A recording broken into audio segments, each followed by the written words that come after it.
ኮንጂሰስ ትምህርት ላይ ያለ ትልቁ ሻዶ ነገር የምለው ነገር በአዲስ ኪዳን አምላክ ፍለጋ አይደለም። እኛ አምላክ የሌለ ሰዎች ነበር። የሆኑ የሚረብሹን ጥያቄዎች አሉ። ኮንፈረንስ ላይ እየጠበቅኩ ይመለሳሉ ብዬ ሳስብ አይመለሱም። 36ኛው ቀን ላይ ከዩኒቨርሲቲ ካፌ ሄጄ ስመለስ ዶርም ስገባ ሰምቲንግ ሀፕን አደረገ። ማላቀው አይነት ነገር ያዘኝ። አላዘንኩም። ምንም የተፈጠረ ነገር የለም። አልተጨናነኩም። ምንም ደግሞ ከማየው ነገር ያስደስተኝ ነገር የለም። ግን ልሸክመው ማልችል ደስታ ያዘኝ አስታውሳለሁ። ኮንጂሰስ ቸርች እንደወጣው ሰዎች ሲያውቁ ይሸሹኝ ነበር። ይህንን አቅ ነበር። እዛው ብዙ ዝነኞች እኮ አይተናል። ህይወታቸው ባዶ ነው። ህይወታቸው የጫና ህይወት ነው። ለመሳሳት እድል የለ። ዝነኛ ሆነ የስተት እድል የለ። ቸርች ሊከፍት ነው ምናምን ተብያለሁ። ለእኔ ጥያቄ የነበረው ለምንድን ነው ትእዛዛትና ወንጌልን ሚክስ የምናደርገው? ትእዛዛትን ላይ የዘላለም ህይወትን ነው ብለን ለምንድን ነው ህዝብ በዚህ ጋር የምናስኬደው? የእግዚአብሔር አብ ትልቁ ዓላማ በልጁ ያስቀመጠ የዘላለም ህይወት ማግኘት። ትእዛዝ ስትቀበል አመንክበትም አላመንክበትም ታደርጋለህ። የወንጌል ባህሪው ትሰማለህ፣ ታምናለህ፣ ትድናለህ። ወንጌል አምላክ ፍለጋ አይደለም፣ አዳኝ ፍለጋ። የዘላለም ህይወት እግዚአብሔርን መውደድ ብቻ አይደለም። እስራኤሎች ስማ ጌታ አምላካችን አንድ ነው። አይሁድም ይሄን ያደርጓል። የዘላለም ህይወት ብቻውን አምላክ የሆነ የላከውንም ኢየሱስ ክርስቶስን ማመን ነው። ሰላም ጤና ይስጥልን። ኤክስፖዚንግ ዮር ጂሰስ ከመስቀል ሚዲያ ጋር በመተባበር በየዕለተ እሑድ ወደ እናንተ ይዞ የሚመጣውን ፕሮግራም ዛሬም ወደ እናንተ የምናደርስ ይሆናል። እኔ ፕሮግራሙ አዘጋጅና አቅራቢ አማኑኤል እንዳለ ነኝ። ዛሬም ከአንድ እንግዳ ጋር ወደ እናንተ መጥቻለሁ። ይህ እንግዳይ በኢትዮጵያ አብያተ ቤተክርስቲያን እጅግ የተወደደ ድንቅ ዘማሪ ነው። እዛም እያለ በመዝሙር አገልግሎት ይታወቃል። እንዲሁም ደግሞ አሁን ወደ ወንጌላውያን አማኞች ህብረት ከመጣም በኋላ ደግሞ ባለበት አጥቢያ በመዝሙር አገልግሎት እጅግ በጣም የሚወደድ እንዲሁም ደግሞ በቅርቡ አጥቢያ በነበረበት አጥቢያ በዛ አገልግሎት ውስጥ ደግሞ አንድ የመዝሙር አልበም ለቆልናል። ይህ እንግዲህ ራሱን እንዲያስተዋውቅ ቅድሚያ ለሱ እድሉን እንሰጣለን። ዴቭ እንኳን ደህና መጣ። እንኳን ደህና ቆየ። ተመልካቾቻችን እስቲ ራስን እንድታስተዋውቅ። እሺ፣ ስሜ ወንድም ዳዊት ይባላል። በቪክቶሪ ፋሚሊ ቤተክርስቲያን አገለግላለሁ። በሙያዬ ሲቪል ኢንጂነር ነኝ። አሁን ባለሁባት ቪክቶሪ ፋሚሊ በወጣቶችና ወጣቶችን በማስተባበር በመምራትና አምልኮ ውስጥ አገለግላለሁ። እሺ ዳዊት እንኳን በደህና መጣ በድጋሚ። ኦኬ እስቲ ወንድም ዳዊት ከሐዋርያት ሃይማኖት ጋር እንዴት ተዋወቅ? አድገህበት ወይስ ደግሞ ድንገት በመሃል የሐዋርያት እምነትን ተቀበልክ? እስቲ የተወሰነ ነገር እሱን ብትነግረን። ከሐዋርያት ወይም በተለምዶ ኦንሊ ጂሰስ ከሚባለው አስተምሮ ጋር የተገናኘሁት እዛ ተወልጄ ነው። ቤተሰቦቼ እዛ አገልጋዮች ነበሩ። አባቴ ፓስተር ነበር፣ እናቴም በዝማሬ በኳየር ውስጥ ታገለግል ነበር እና እኔ የተወለድኩበት ቤተክርስቲያን እኔ ስወለድ እንደውም አዲስ ብራንች የሚወጣበት ጊዜ አካባቢ ነበርና እዛ ውስጥ እያገለገሉ ነው እኔም በዛ ውስጥ ማደግ የጀመርኩት እና ከዛ ትምህርት ጋር የተዋወቅኩት በመወለድ ነው። እዛው ተወልደ አድገህ ነው። አባትህ መጋቢ ነበር፣ እናትህም ዘማሪ ነበረች። ሙሉ ቤተሰቡ በመዝሙር ተቀብተዋል። ቤተሰቡ ሰሌክት ተደርጎ ወደ ኋላ ላይ እሱን በደንብ እናወራለን። እስኪ ጥቂት በዛ እያለ የነበርክበትን አገልግሎት እንግዲህ በመግቢያ ላይ ለመጥቀስ ሞክሬያለሁ። እስኪ ስለ ዘማሪነት ህይወት እንዴት ወደ መዝሙር አገልግሎት ገባ የሚለውን ነገር። ወደ ዝማሬ አገልግሎት የገባሁት ያው ትልቁ የቤተሰብ ተጽዕኖ ነው፣ የአባታችን ተጽዕኖ ነው እና ያው ብዙ ጊዜ ሲጠየቅ እላታለሁ እንደ ቴፕ ሪከርደር ሆነን የጀመርነው መዝሙር እሱ ሲጽፍ ሁላችንም ያኔ ሪከርደር ስላልነበረ በደንብ ይዘምርልንና ጠዋት ትምህርት ቤት እንሄዳለን፣ ሜሞራይዝ አድርገን ማታ እናስታውሳለን። ያ ተጽዕኖ ከመዝሙር ጋር እንድንጣበቅ አደረገንና ከዛ ቀጥሎም ወንድማችን ካሮል መጽሐፍ ጀመረ፣ መዝሙሮችን ጉባኤዎች ላይ ማቅረብ። ከዛም አቤኔዘር፣ ከዛም ታናሽ እህቴ፣ ከዛ ደግሞ ፋይናሊ እኔ ነኝ መጽሐፍ የጀመርኩትና እዛው ቸርች ውስጥ ሰንዴ ስኩል ውስጥ በማደግ በማገልገል ነው ወደ ዝማሬ ህይወት ውስጥ የገባሁት ማለት ነው። ስለዚህ የመጨረሻ ቤተሰቡ ዘማሪ አንተ ነህ ማለት? አዎ፣ በእድሜ ሶስተኛ፣ ከልጆች በእድሜ ሶስተኛ፣ በመጽሐፍ ግን ሌትሊ ተቀላቀልኩት እኔ ነኝ። ካሮል በኩር ነው። ካሮል ጀማሪ ነው። አንተ ደግሞ ማሳረጊያ ነው ወይስ ሌላ ካንተ በታች አለ? እህት አለች፣ በእድሜ ከኔ ታንሳለች። ግን መዝሙሮችን በመጽሐፍ ያው ይህንን ስልህ መዝሙሮች እኮ የቸርች መዝሙሮችን አምልኮ መምራት ምናምን እንዳለ ሆኖ ግን የግል መዝሙር መጽሐፍ ወደዛ ያው ብዙ ሰው በኳየር ይተዋወቃል ከመዝሙር ጋር ግን ደግሞ በግል እግዚአብሔር አንተ የገለጠልህን የተረዳውን መጽሐፍ እና መጨረሻ መጽሐፍ የጀመርኩት እኔ ነኝ። በጣም ደስ ይላል። በጣም ጥሩ የመዝሙር አገልግሎት ጊዜ እንደነበረ ከዚህ መረዳት እንችላለን ማለት ነው። አባት መጋቢ ነበር፣ ዘማሪም ነው።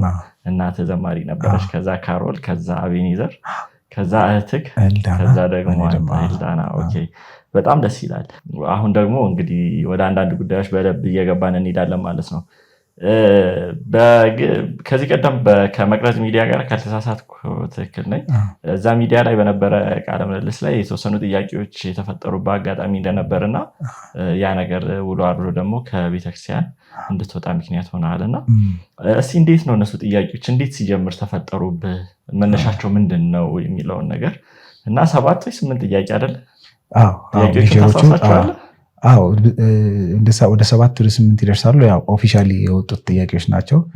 ግን ያው ከዛ በኋላ አንዳንዱን ለጊዜ ትታው የምታልፈው ጥያቄ አለ። ግን ሜጀር የሆኑ ነገሮች ወደ 7 ጥያቄዎች ነበሩ። እንዴት ነው የተፈጠሩት? ኖርማሊ መጽሐፍ ቅዱስን በጣም ስትቀርበው ህይወትህን ባዶነትህን ሲመጣ በቃ ኮስችን ነው የምታነሳው። ሰው እኮ እግዚአብሔር ጋር ሲቀርብ መጀመሪያ መልስ አይደለም ያገኘው። በቃ እግዚአብሔር በቃ የሆነ ነገር ይነካል። ከዛ ውስጥ ጥያቄ ይፈጠራል እንደዛና እኔም መጽሐፍ ቅዱስ ማንበብ እንጂ ዝም ብዬ አነባለሁ። ግን በቃ አልፌው ማልፋቸው የመጽሐፍ ቅዱስ ፓርቶች ነበሩ። በተለይ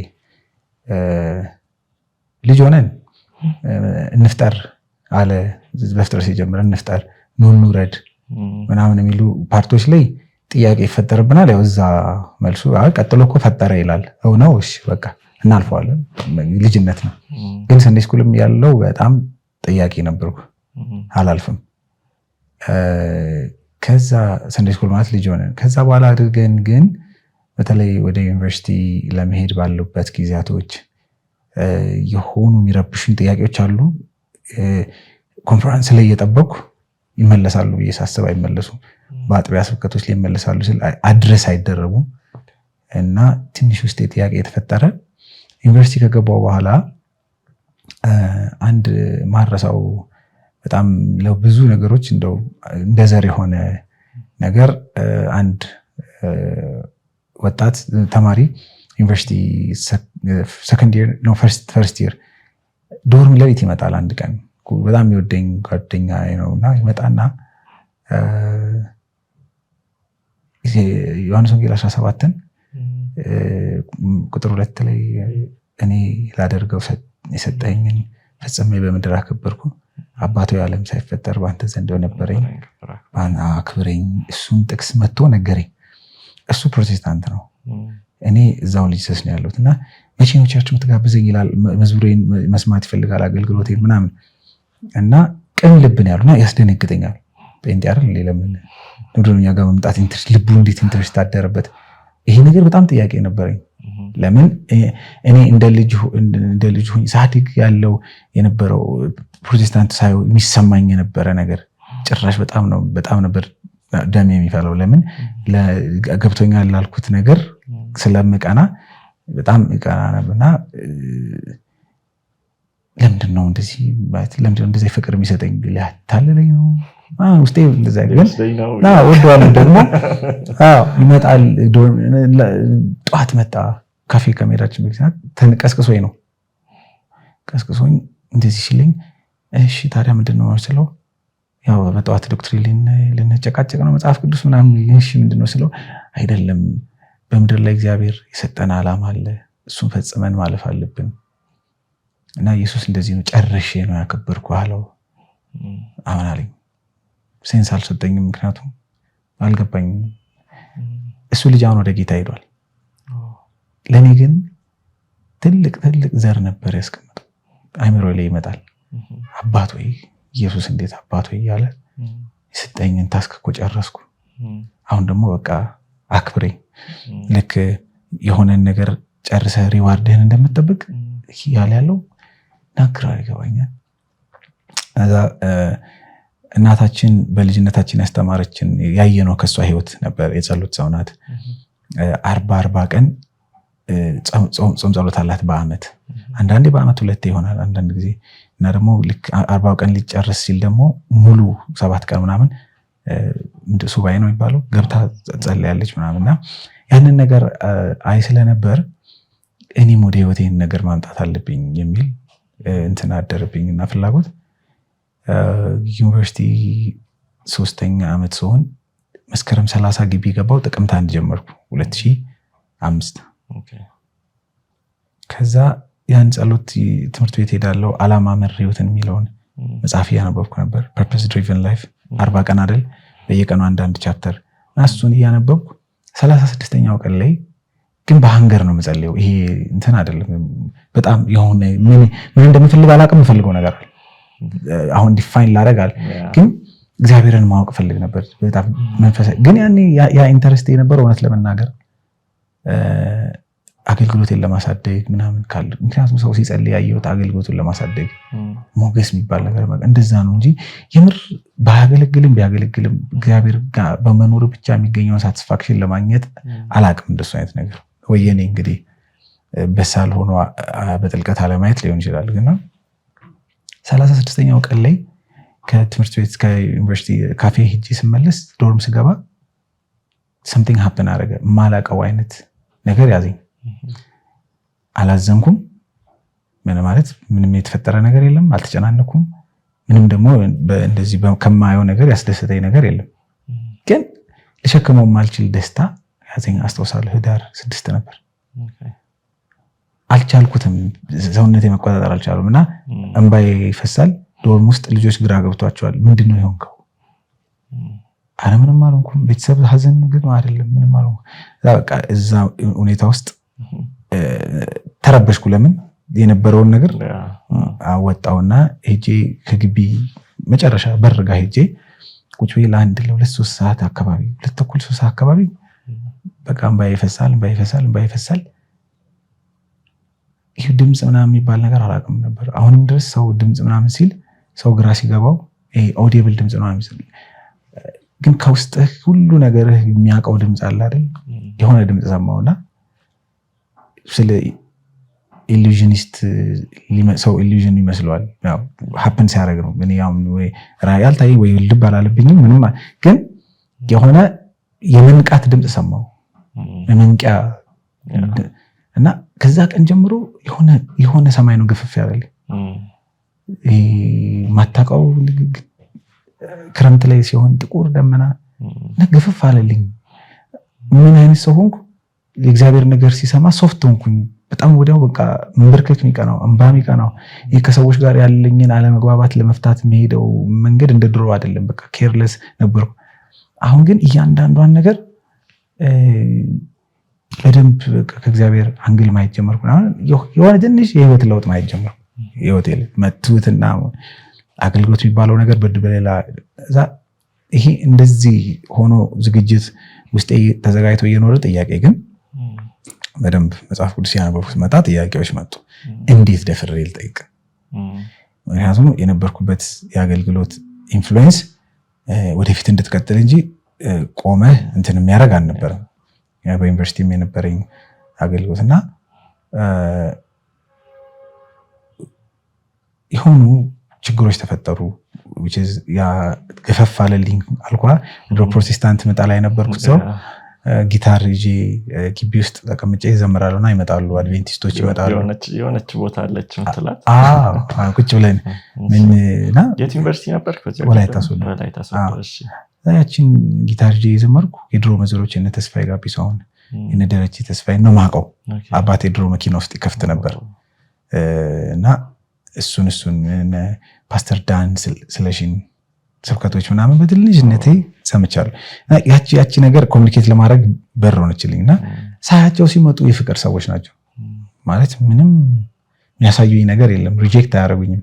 እንዘምራለን፣ ተጫውተን ይሄዳሉ። ከዛ ውስጤ ዝም ብዬ ነው ማለት ነው ራሴን የጥላቻ ሰው ሳረግ የነበርኩት ያልኩ። በቃ መጽሐፍ ቅዱስን ማንበብ ማውራት ምናምን ጀመረን። አንድ ጊዜ ተጋበዝኩኝ። እሱ ነገር እስካሁን ይገርመኛል። ኤምኬሲ ተጋበዝኩና እንዴት አገኘ እሱን አጋጣሚ? እንዴት ተጋበዝክ? አንድ ወዳጅ አለኝ ሚስጥራ ይባላል። አሁን አለው ቸርች ላይ ያለና ትልቅ ሮል ነው በህይወቴ ላይ ያለው። እሱ ነው የጋበዘኝ እና ይገርመኛል እስካሁን ለምን እንዴት አሁን ከዚህኛው ወደ ቤት እንኳን አይደለም እኮ ከሌላ ቤተ እምነትና አሁን እኮ ከዚህኛው ቸርች ወደዚህኛው ቸርች ራሱ የምትሄደው እግዚአብሔር በር ሲከፍት ካልሆነ በቀና እዛ ወጥቼ ያኔ ደግሞ በመዝሙር አይደለም በስብከት ነው ያገለግሉት እግዚአብሔርን ስለመፈለግ አስተውሳለሁ። ይርነቃቸው መዝሙር መዘመሬን በድካሜ ማግስት እና እሱን አገልግዬ ተመለስኩ። ከዛ ነገሮች ትንሽ ለሱም ጥሩ አልሆነም። እንዴት ታመጣዋለህ? እሱ ኮሌጅስ ነበር። ከዛ ደግሞ እዛ የነበሩ ልጆች ደግሞ እዛ ዶርም ይላሉ ለኮሌጅስ ልጆች እናንተ ቸርች ኳየር ፌሎሺፕ መጣ ማገለገለ። ከዛ ቴንሽን መፈጠር ጀመረ። ፌሎስም በደንብ የምትታወቅ ሰው ነበር። ፌሎ ልመራ ነበር። የእናንተ ፌሎሺፕ ውስጥ ፌሎ ሊደርሺፕ ላይ ነበርኩ። ስለዚህ ከባድ ነበረ። እንደንተን ስታየው ልክ ናቸው። ከባድ ነው። ገብቷል። እዛ ያ ቴንሽን መጣ። ከፓስተሩ ጋር አንዳንድ ዲስከሽኖች ማድረግ ሞከረን፣ አልሆነም። እዛ ከነበረው ፓስተር ጋር እና አልሆነም። ከዛ ፕሮቴስታንቱም ጋር አሁን መሄድ አልችልም፣ ምክንያቱም እንደ ፈርተውኛል። ልክ ጳውሎስ ወደ ሲመጣ እንደፈሩት ሊተባበሩት እንደፈሩት እንደሱ ፍርሃት ነበር። ከዛም ደግሞ እኔ ወደ ቸርች በምገባበት ጊዜ ያው እሄዳለሁ እኮ አገልግሎቱን አቁሜያለሁ። ማንም አቁም አላለኝም። ገብቶኛል ቴንሽን። ከዛ በዚህ መሀል እኔ ቸርች ገባ መልእክቶች ይቀየራሉ። ስለ አስራት የተሰበከ ከነበረ ስለ ንስሐ ይሆናል። ስለዚህ ዲስኮምፈርት እየነሳው ነው ማለት ነው። እዛ ህብረት ላይ መሄዴ ዲስኮምፈርት እየነሳው ነው። ስለዚህ በቃ መቅረት ጀመርኩ። በመሀል በቃ ቀረው። የትኛውም አልሄድም፣ እዚህም አልሄድም። አለፈ የሆነ ጊዜ ብቻ የሆነ ጊዜ አለፈና ብዙም ደስ ማይሉ ጊዜያቶች አለፉ። ከባድ ነበር። ከዛ ወደ ዩኒቨርሲቲ ስመጣ ወንድሜ ያገባ ነበር። ተመርቄ መጥቼ ወንድሜ ያገባ ነበርና ለሱ ሰርግ ካሮል መጥቶ እሱ ውስጥ ደግሞ የጀመረ ነገር ነበር። እሱ በህይወቱ የጀመረው ነገር ነበርና እና የሆነ ቀን ሊሄድ የተወሰነ ቀን ሲቀረው ጠራኝ፣ ፈልግሃለሁ አለኝ። ቤት ውስጥ እየተጫወተን ነበር ሁሉም ሰው ምናምን። ሩፍቶፕ ላይ ወጣን ላይ እና ቁጭ ብለን በብርድ የሆነ ነገር ይለኛል ብዬ ስሰማው ለካ ዮሐንስ ወንጌል 17 ነው የሚነግረኝ። ዮሐንስ ወንጌል 17 ደግሞ ያ ልጅ የጫረብኝ ነገር ቀድሞ ልጁ ነግሮሃል። እንዴት ደፍሬ አሁን ደግሞ እንደ ሞዴል የማየው ወንድሜ ይህንን ነገር ሲያነሳ ለእኔ ምን ሆነልኝ? ኦኬ ይቻላል ማንሳት። ለካ መጠየቅ ኖርማል ነው።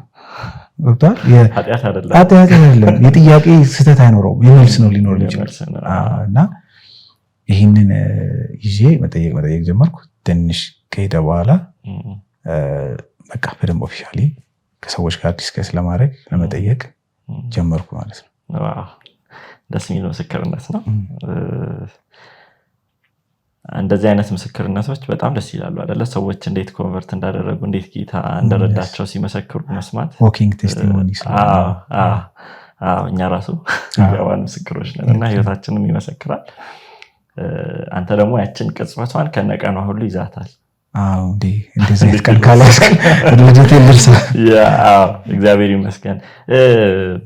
ወደዚህ ቃለ መጠየቅ አንተን ለመጋበዝ ስዘጋጅ የተወሰኑ እንትኖችንም ለመከታተል ሞክሬ ነበርና አንዳንዶች አይ ዴቭ እኮ ቀድሞ ነው ልቡ የሸፈተው እኛ ጋር አልነበረም፣ ኦልሬዲ እዚህ ዝም ብሎ ነው እንጂ ነው ቀድሞ ልቡ ሸፈተዋል ይሉ ነበርና ይሄ ምን ያክል እውነት ነው?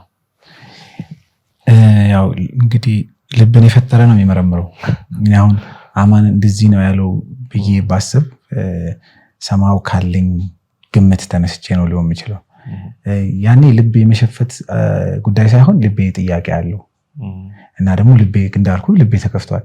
ስለዚህ የዮኒቸስ መዝሙር ብቻ አይደለም ሰማው፣ አሁን ፕሮቴስታንትም ሰማል። ያኔ እዛው ለመውጣት ያለውበት ብዙ ለአገልግሎት የጠቀመኝ የዝማሬ እንትኖች ነበሩ ምናምን። በአጥቢያዬ በመሀል አንዳንድ የድሮ መዝሙሮችን የፕሮቴስታንት መዝሙሮች ይዘምራሉ። የደረጃ ሲዘመር አይቻለሁ። አይ ቲንክ አይደለ?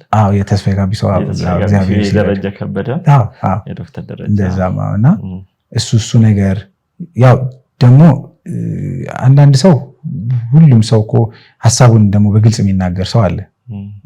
በቃ በአገልግሎት ለምሳሌ መድረክ ተሰጥቶኛል ብዬ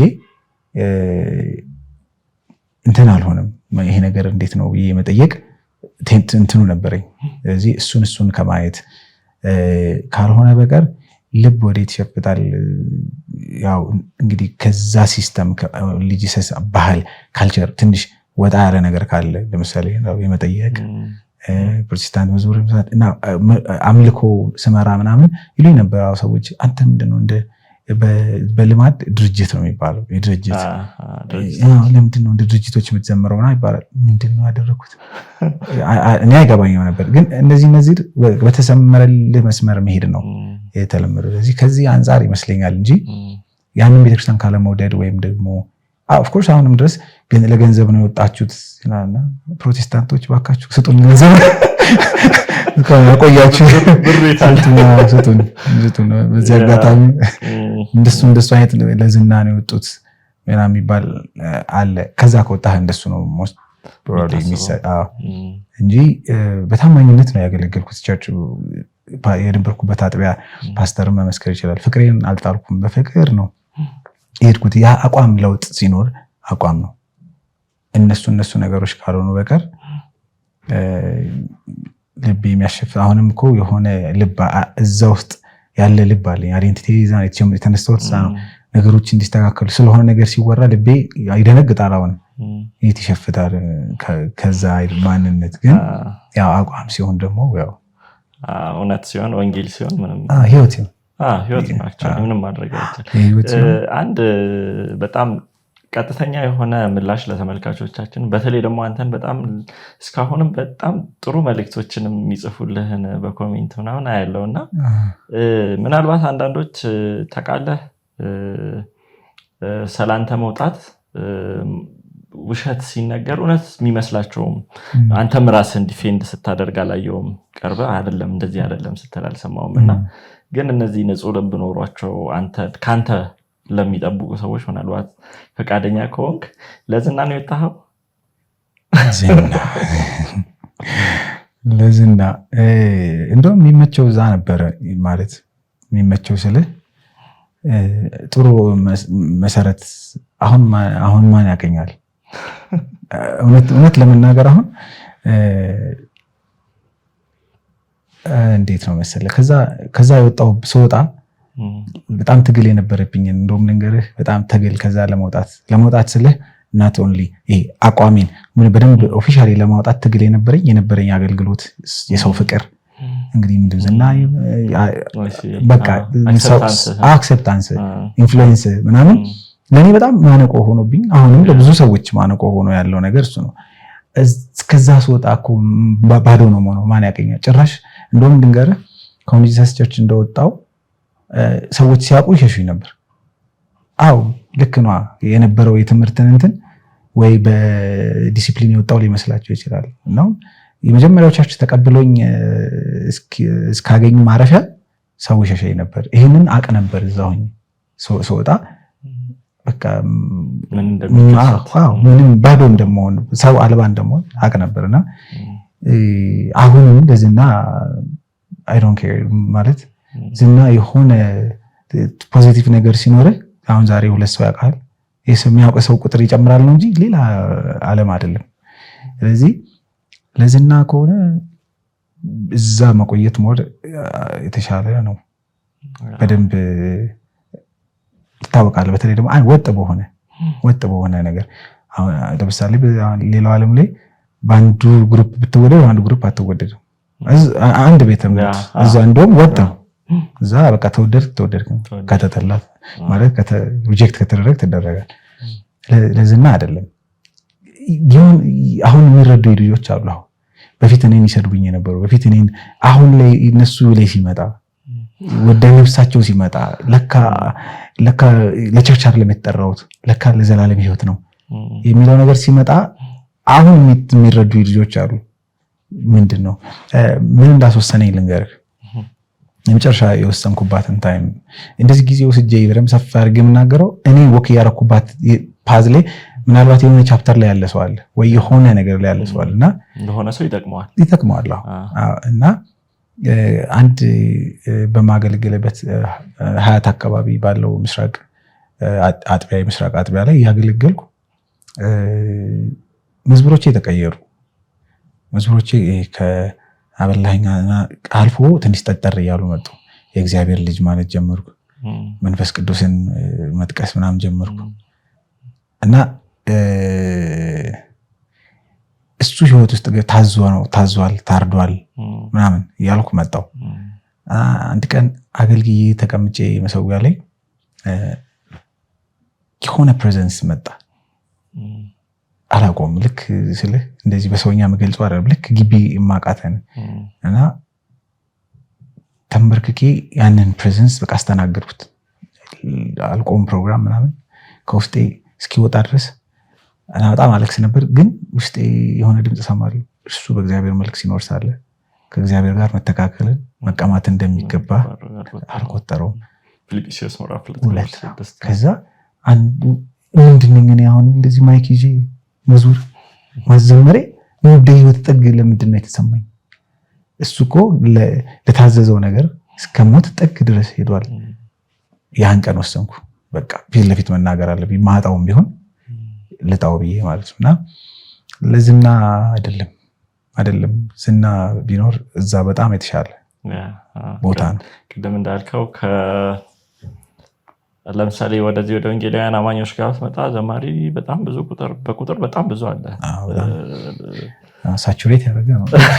ሳቹሬት ሪሰንትሊ ደግሞ በጣም እንደው የመዝሙር አገልግሎት ከመንፈሳዊ አገልግሎት አልፎ አውትፐርፎርም የሚደረግበትና አውትሻይን የሆነ ሰዓት ላይ እንደ ሴሌብሪቲ የሚኮንበት ሆኗል። አሁን በተለይ ከመብዛቱ የተነሳና እዛ ያለው ካልቸር ቅድም እንዳልከው በደብ ለመቆየቱ ምናምን እና በደብ እንትነን የሚደለ መቆየት እንደውም ልንገርህ እንደውም ከተባለ ራሱ የዛ ቤት አስተዳደግ ነው አንዳንድ ጊዜ ራሴን ራሱ በትክክል መግለጽ እንዳልችል ያደረገኝ። አሁን ፓስተሬ ጊዜ ይለኛል ለምንድነው እኔ ብዙ ፖስተር አልወድም፣ በጣም በመከራ ካልሆነ በቀር ይሄ ማይክ ይዞ ፎቶ መፖስተት ምናምን ግድ ካልሆነብኝ አልወድም። ምክንያቱም እዛ ያደግንበት መንገድ ስላለ እንደውም ይለኛል ፓስተር መውጣት አለብህ አገልግሎትን በደንብ እንቅፋት የሆነብኝ እንደውም እዛ ያለው ለዝና ለሚባለው ነገር ያለኝ ፍራቻ ዝና የሚባለው ነገር እና ያው ሰው እዛስ ቦታ ላይ ሲቆም በደንብ ይረዳዋል። አሁን ብናገር እኮ ከምን ኢንቴንሽን ልናገር አይታወቅም፣ ግን ይደርሳል። ሰው እዛ ቦታ ላይ ስለ እውነት ሲፈልግ ህይወቱን ነፍሱን ለማዳን በሚያደርገው ሩጫ ላይ እዛ ቦታ ላይ ይደርሳል። ብዙ ዝነኞች እኮ አይተናል፣ ህይወታቸው ባዶ ነው። ህይወታቸው የጫና ህይወት ነው። ለመሳሳት እድል የለህም። ዝነኛ ሆነ የስተት እድል የለህም።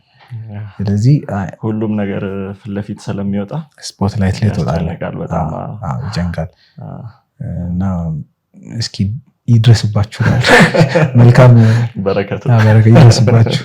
ያ ምናልባት ወደሚቀጥለው ጥያቄ ከመሄድ በፊት አንድ ወደኋላ ልመልስህና ካምፓስ በነበርክበት ሰዓት ልክ የሚኬሲ ቸርች አገልግለህ ስትመለስ ከፓስተር ጋር ብቻ ሳይሆን እዛ ፌሎሺፕ ስኳየር ውስጥ ከሰዎች ጋር የነበረ እና የደረሰብህ የሆነ የምታስታውሰው አንድ አጋጣሚ ካለ ሼር ታደርገን? እውነት ለመናገር በጣም ልቤ የተጎዳበት ጊዜ ነበር። ለምን ሰው ሀገር ነው የነበርኩት፣ የትምህርት ነው የሄድኩት ነበርክ ያኔ በቃ እግዚአብሔር ረድቶኝ የመጨረሻ ዓመት ነበር 5ኛ ዓመት ማለት ነው። ከዛ በፊት ቢሆን ላይፍ ይከብደኝ ነበር በጣም። ለምን ከዚህም ሪጀክት ስትደረግ ያቺ መሐላ አትነገር ከባድ ነው እና ምንድነው የሆነ ነገር ባል ነበር። ኦሾ መጽሐፍን ያነባል አይታዘዝም። እኔ እስካሁን ኦሾ ራሱ አንድም ገጽ እንዲከፍት አላውቅም። ሰው እንደሆነ ግን ታውቃለህ። ኦሾ ሰው እንደሆነ ኦሾ የሆነ ህንዳዊ አሜሪካ ምናምን እንደሱ አይነት እንደሆነ አውቃለሁ። ግን ምንድነው ይገባኛል ሰዎችን እንግዲህ በእነሱ እስኪ ጫማ እንሆን አንድ ፍሩት ከተበላሸ ያ ፍሩት ሌላውን ማርች እንዳያደርግ ለይቶ ትሬት ማድረግ ነው። ግን አንዳንድ ጊዜ የዛን ሰው ህይወት ደግሞ ኮንሲደር ማድረግ በጠፋስ ሰው አሁን በጠፋስ ቸርች ሊከፍት ነው ምናምን ተብያለሁ።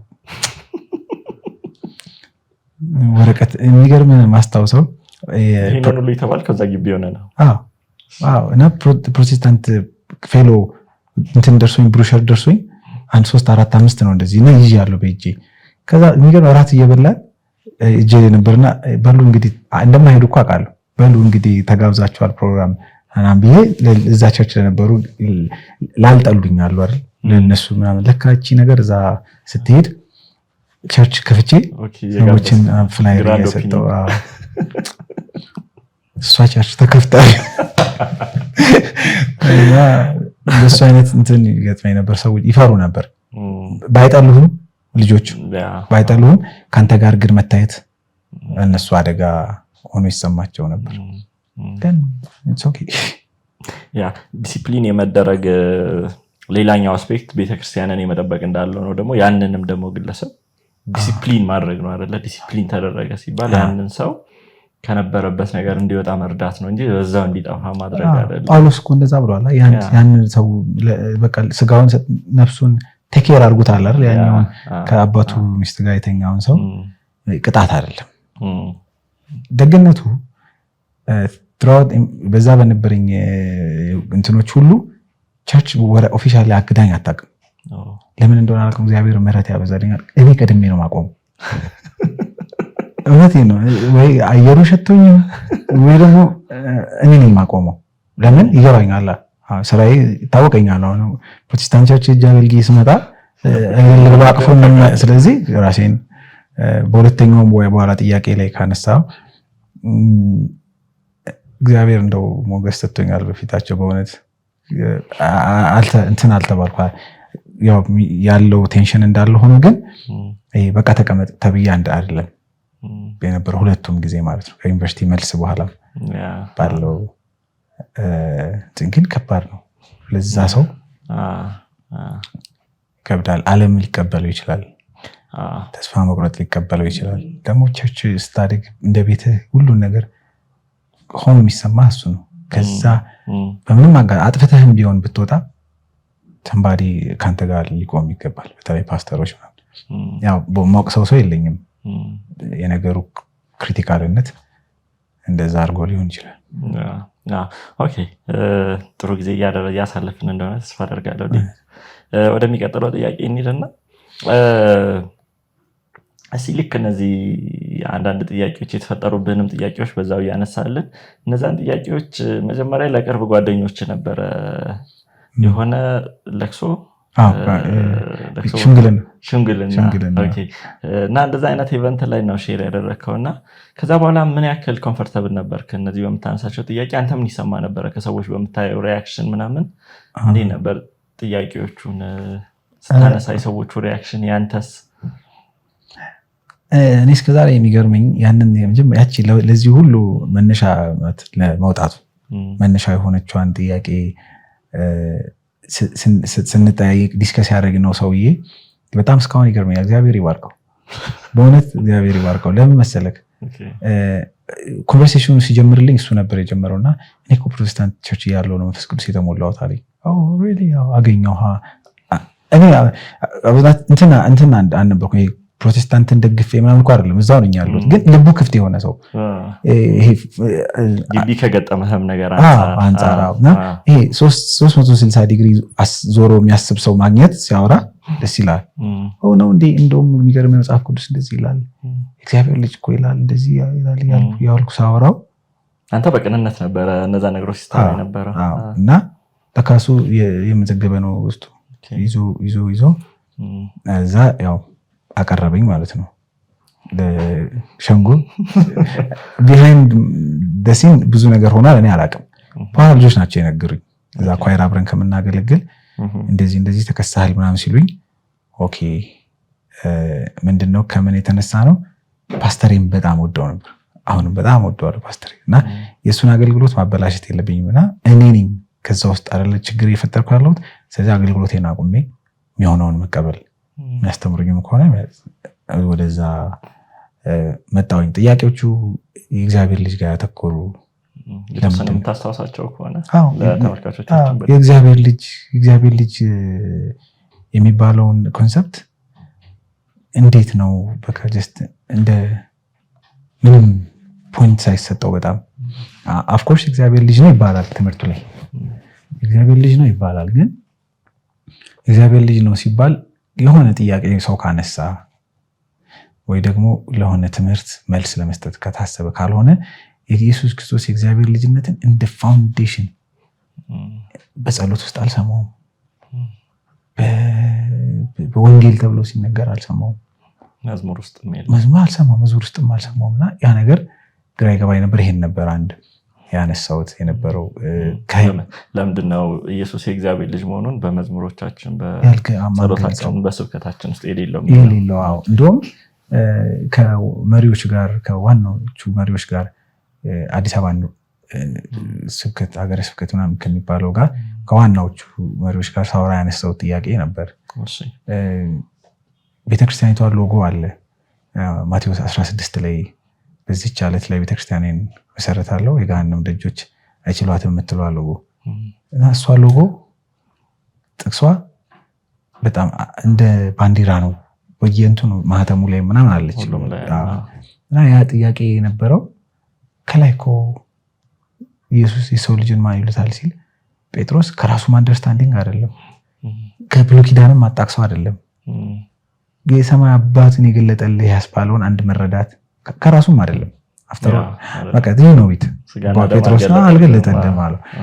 የአፕሪሺዬሽን ቃል ሳይሆን እውነት ነው የሰማይ አባት የገለጠው ከሰው ፈቃድ ያልሆነ ከሰው ሐሳብ ከሰው እውቀት ያልሆነ አንተ የሕያው እግዚአብሔር ልጅ ነህ የምትለዋ መረዳት ላይ ነው አንተ ጴጥሮስ ነህ በዚህች ዓለት ላይ ቤተክርስቲያን ጴጥሮስ በተገለጠለት መገለጥ ላይ ነው ቤተክርስቲያንን መሰረታል። ለምንድን ነው ያ የማይጠቀሰው የሚል ጥያቄ ነበር። ሌላው ሕግጋት ላይ ዘዳግም 6:4 እንደ ወንጌል ሆኖ ይቀርብ ነበር። እስራኤል ስማ አምላካችን አንድ እግዚአብሔር ነው፣ አንተም አምላክን በፍጹም ልብህ በፍጹም ነፍስህ በፍጹም ሐሳብህ በፍጹም ኃይልህ ውደድ፣ ከዛ ባልንጀራህንም እንደ ራስህ አድርገህ ውደድ። ይሄ ትእዛዝ ነው። እንደውም የሚገርምህ የአዲስ ኪዳን ቴም ምንድነው? ይሄ ሜጀሩ እንትኑ ምንድነው? እዛ አስተውል የነበረው ባይብል ስተዲዎች አልነበሩ፣ ዲስከሽኖች አልነበሩ። አሁን ኖረው ይሆናል። እኔ በነበርኩበት ጊዜ አይኖርም። ትንሽ እንትን ብለህ ከሞከርክ ወይ የግድ ፓስተር መኖር አለበት ለምን መሰለህ ወደ ትምህርቱ ነው እንድትመጣ የሚፈለገው። ወደ ቤተክርስቲያኒቱ መጽሐፎች ነው እንድትሄድ የሚፈልገው ወይ አገልጋዮች ወደ ጻፉት የሆነ ሴት የተደረገ የሆነ አይነት አንደርስታንዲንግ አለ። ጥናቶች ሁሉ የግድ ወደዛ መሄድ አለባቸው። ነፃ ሆነ ኩዌስችን ማድረግ ሰማንሳቶች እንደውም መጽሐፍም የተጻፉትን መጽሐፍ በግል ታጠናለህ እንጂ በህብረት አልነበረም። እኔ እያለሁ አሁን ሊኖር ይችላል አለ እና ይሄ ነገር ትንሽ ግራ ይገባኝ ነበር። ህግጋት ላይ ለምንድን ነው አሁን የዘፍጥረት ምንድነው ኮር እንትኑ የዘጸአት ዮሐንስ ማን ነው እንዴት ሲጽፍ? ምክንያቱም ዮሐንስ ወንጌልን ስታጠና የዮሐንስን ባህሪ ኢቨን ፕሮፌሽን ሉቃስን ታምራት ላይ አይደል ያተኮረው። እነሱን ካላወቅ አሁን ዮሐንስ ታምራቶች ላይ አይደለም በቃ መገለጥ ላይ ነው ያተኮረው። የየመጽሐፍቶቹን ኮር የሆነ ነገር ጨምቆ መያዝ ምናምን አልነበረም። እሑድ ቻፕተር የሆነ ነገር ይገለጥላል። ስለ ትህትና ከተማርክ ከዛኛው ጥቅስ በቃ ትሄዳለህ። ይሄ ነገር በቃ ብዙ ሰልችቶኝ ነበር።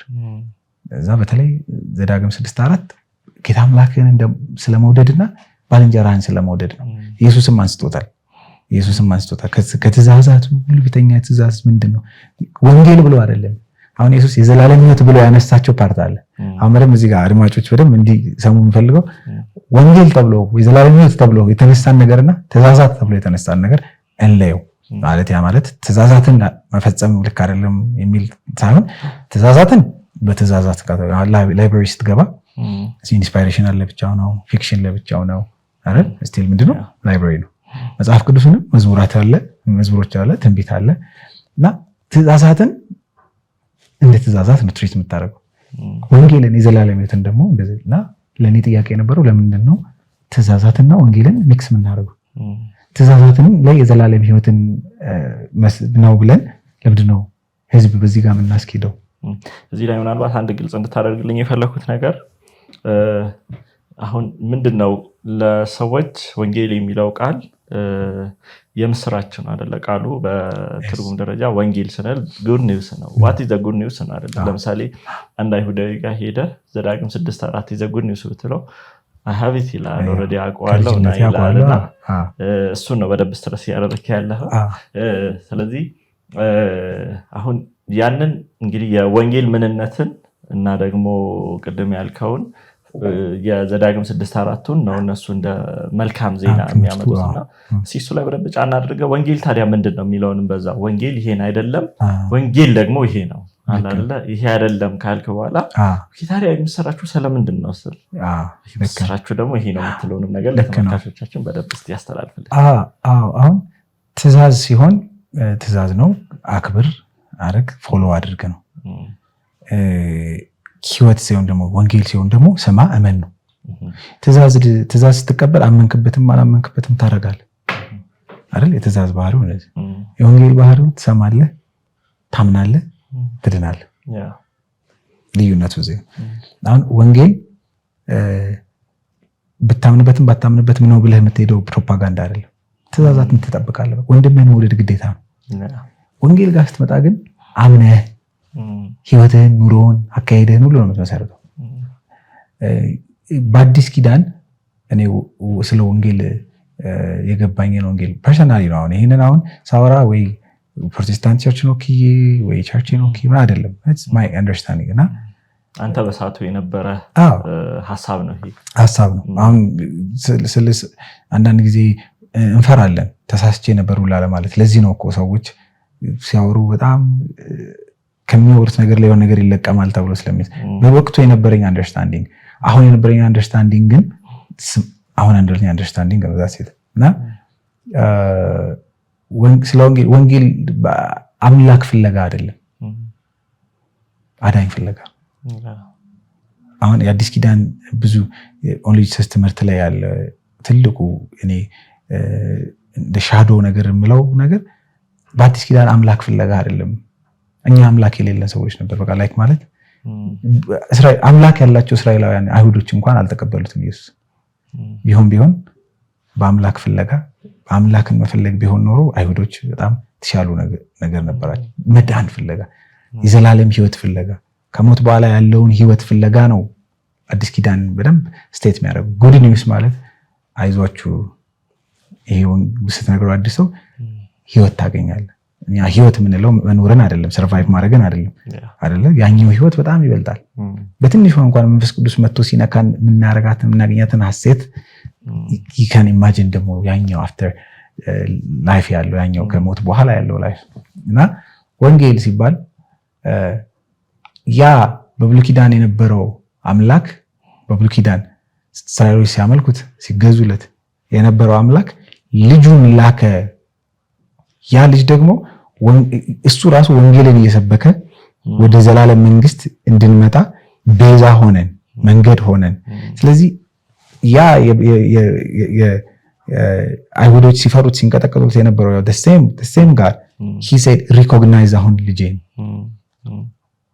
በብሉይ ኪዳን ሪኮግናይዝ ያደርጉት ነበር አይደል በቃ ከልጅነታቸው እሱን ነው የሚያወሩት እና እሱ እግዚአብሔር ለዚህ ነው ኢየሱስ እናንተ አምላካችን የምትሉት እሱ አባቴ ነው ለዚህ ነው ኢየሱስ ክርስቶስ ሲጠመቅ የምወደው ልጄ እሱ ነው እሱን ስሙት ሪኮግናይዝ አድርጉት እሱን ሪኮግናይዝ ካላረጋችሁ ልጄ ነውና እሱን ሪኮግናይዝ ባለማድረጋችሁ እኔን ሪኮግናይዝ አታረጉ ኢየሱስን ነው እኔን የሚቀበል የላከኝን ይቀበላል የእግዚአብሔር አብ ትልቁ ዓላማ በልጁ ያስቀመጠውን የዘላለም ሕይወት ማግኘት ነው እንደውም ኢየሱስ ራሱ ሲናገር መንግስተ ሰማያት የወይን እርሻ ባለቤት እንዳለው ትመስላለች ከዛ ገበሬዎችን ላከ ገደሏቸው ከዛስ ልጄንስ ያፍሩታል ብሎ ወንጌል ይሄ ነው ልጄንስ ያፍሩታል ብሎ ልጁን ላከ ልጁን ሲያዩ ወራሹ እሱ ነው እንግደለው ብለው ገደሉት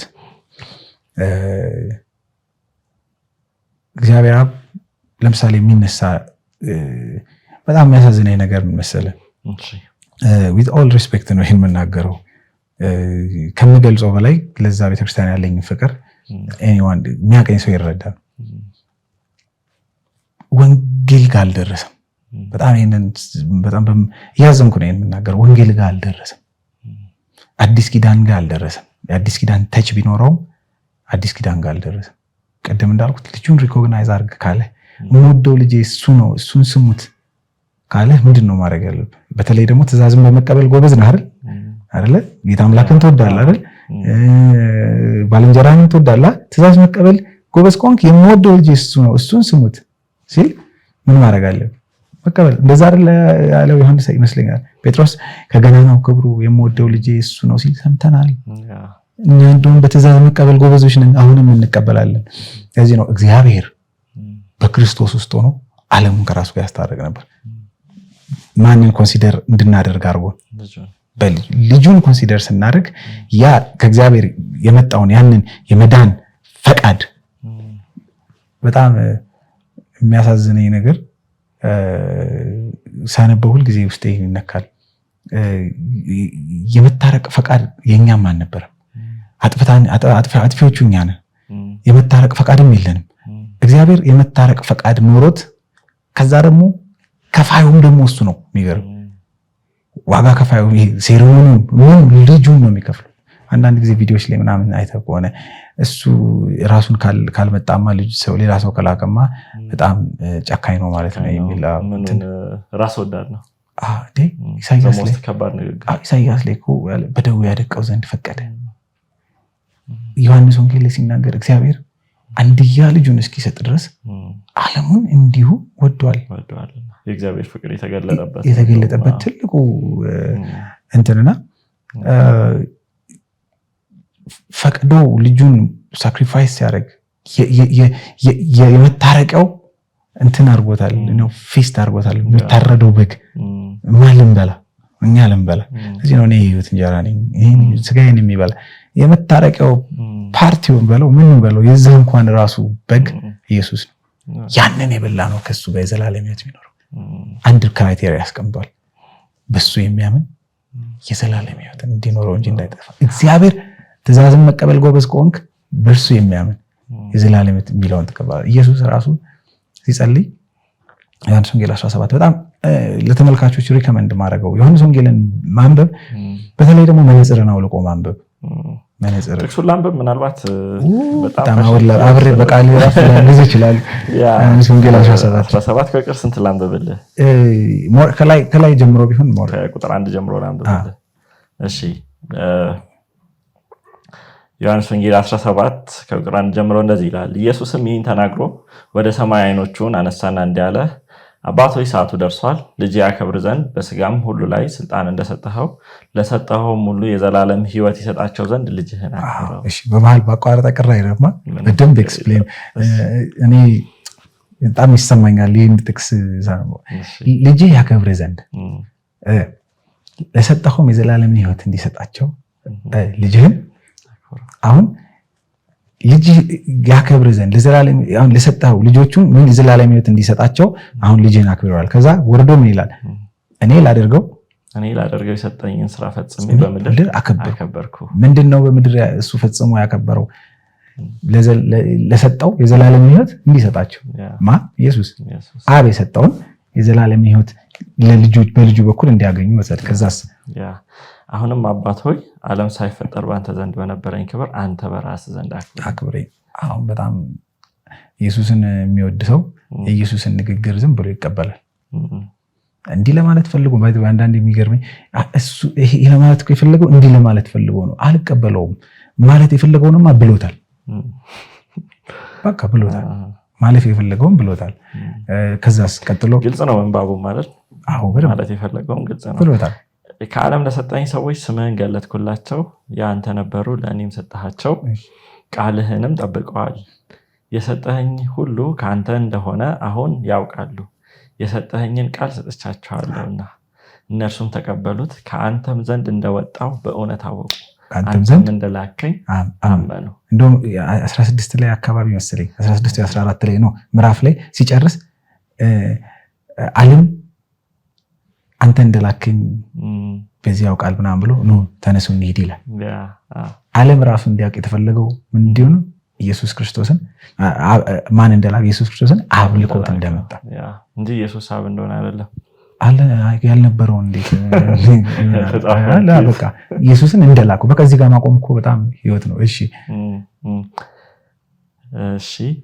እኔ ስለነዚህ እለምንሃለሁ ሰላለም አለምንህም ስለሰጠኝ እንጂ ያንተ ናቸውና የእኔም የሆነ ሁሉ ያንተ ነው ያንተውም የእኔ ነው እኔም ስለነርሱ ከብሬያለሁ ከዚህም በኋላ በዓለም አይደለሁም እነርሱም በዓለም ናቸው እኔም ወደ አንተ እመጣለሁ ቅዱስ አባት ሆይ እነዚህን የሰጠኝን እንደኛ አንድ እንዲሆኑ በስምህ ጠብቅ። እሺ አሁን እንደዛ ጋር እንትና ይሁዳ ሄዷል እንኳን ብለን ብናስብ 11 ሰዎች 11 ደክም እንቅልፍ ያጎላጀጃቸው ያሉ በጨለማ በብርድ ደክሞ ያሉ ያሉ ናስ እየጸለየ ነው። ምን ይላል?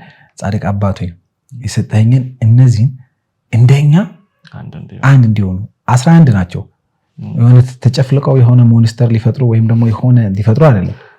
ምክንያቱም የተለያየ ሀሳብ ነው ያላቸው። የተለያየ ሀሳብ ከያዙ ደግሞ የእግዚአብሔርን ሀሳብ መስራት አይችሉም። እኔ ኢየሱስ እኔ እንደላከኝ አብ ላኳቸው አይደል ያለው። ለተላከው ተልኮ ለየትኛውም ተወውና የሆነ ካምፓኒ ብንከፍት እናንተ በሼር ሀሳባችን አንድ ካልሆነ አንሰራም። ምን መሆን አለበት? ሀሳባችን ሚሽኑ ላይ ሚሽን ጎል ቪዥን ማይጻናም። ስለዚህ ኢየሱስ እያለ ያለው ለኔ እንደምዛሌ ነው። ይሄ ፓርት በጣም ሴንሲቲቭ ነው ለኔ። ጌተስማኒ ማለት እንደውም መስቀል ላይ ካለው ጣር ይሄ ጣር ይበልጣል።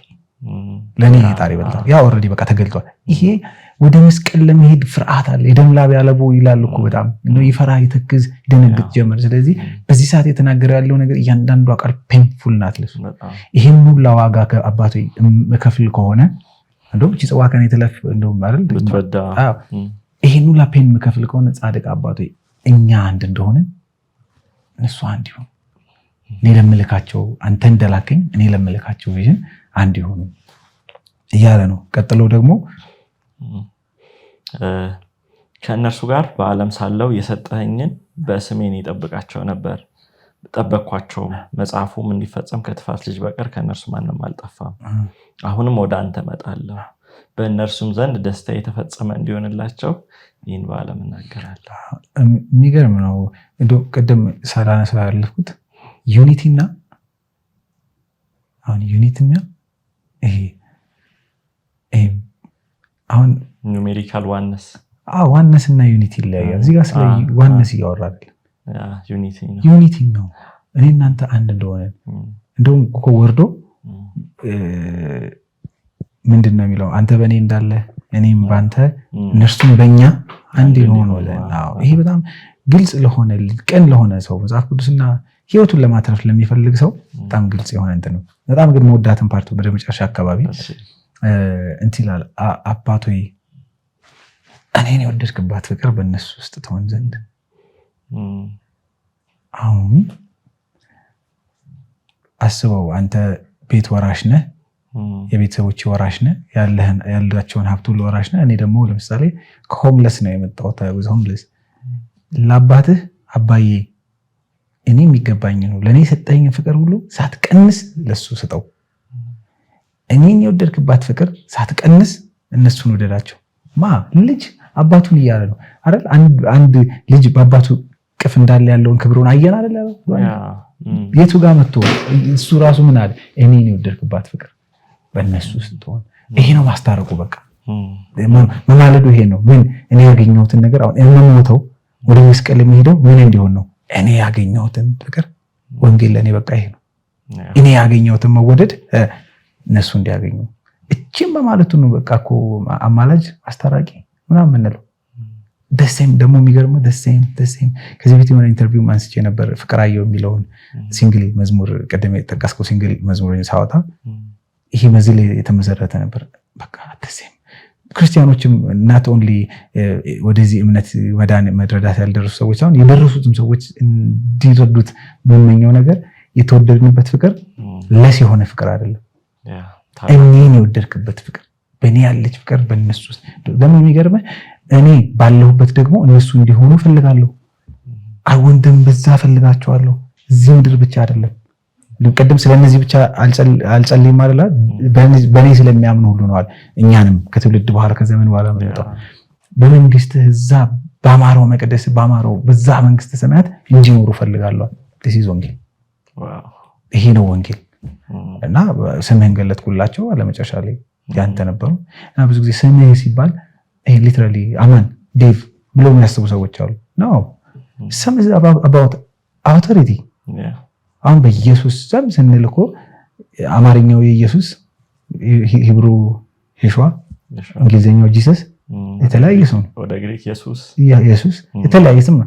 ስናት ምን መጠሪያው ግን ኢየሱስ ስንል የምናስበው ኦቶሪቲ አለ፣ የሆነ ማንነት ያለው ኦቶሪቲ አለ። እንደውም ልንገር ስምህን ገለጥኩላቸው የሚለውን ሳነብ እኔ ውስጥ የሚመጣው ኢሳይያስ 9:6 በጣም ኦንሊ ጀስት አስተምሮት የሚጠቅሰው ፓርት ሕፃን ተወልዶልናል፣ ወንድ ልጅም ተሰጥቶናል፣ አለቅነት በጫንቃው ላይ ነው አይደለም ይሆናል፣ ስሙም ድንቅ መካር፣ ኃያል አምላክ፣ የዘላለም አባት፣ የሰላም ተብሎ ይጠራል። አሁን ተብሎ የመጣበት እንደውም እኮ በኋላ ላይ አንደኛ ቆሮንቶስ ላይ ሲናገር መንግስቱን ለአባቱ ካስረከበ በኋላ የመጣበትን ሚሽን ማወቅ ነው ያለብን። አሁን የመጣበትን ገለጥኩላችሁ፣ ስሜን ኦቶሪቲን ገለጥኩ። የሆነ ቦታ ዮሐንስ ወንጌል 14 ላይ ልባቸው አይታወክ በጣም በቃ ልባቸው ጥያቄ ውስጥ ላሉ ሰዎች ይሄንን መናገር ፈልጋለሁ። ልባቸው አይታወክ በእግዚአብሔር መኗል በእኔም ደግሞ መኑ። እዛም ዮሐንስ ወንጌል 17:3 ነው 4 አካባቢ አንተ እንደላከኝ ዓለም ያምን ዘንድ እና ደግሞ ኢቭን ራሱ ኢየሱስ ብቻህን አምላክ የሆንክ አንተን የላከውንም ኢየሱስ ክርስቶስን ያውቁ ዘንድ የዘላለም ሕይወት እግዚአብሔርን መውደድ ብቻ አይደለም። እስራኤሎች ስማ ጌታ አምላካችን አንድ ነው። አይሁድም ይሄን ያደርጓል። የዘላለም ሕይወት ብቻውን አምላክ የሆነ የላከውንም ኢየሱስ ክርስቶስን ማመን ነው። ይሄ የኔ መረዳት። መዳን ይፈልጋል ሰው ኢየሱስ ክርስቶስን መቀበል አለበት። እንዴት ብሎ እሱ የተሰጠውን ፍቅር ነው የሰጠኝ ብሎ እሱ ያገኘው እሱ ያለውን ኦፖርቹኒቲ ያካፈለኝ ብሎ ለዚህ ነው እኔ የህይወት እንጀራ ነኝ፣ እኔ ግራሱን ከህይወት መንገድ፣ እውነት፣ በር፣ ህይወት አሁን ያለ የሚናገር።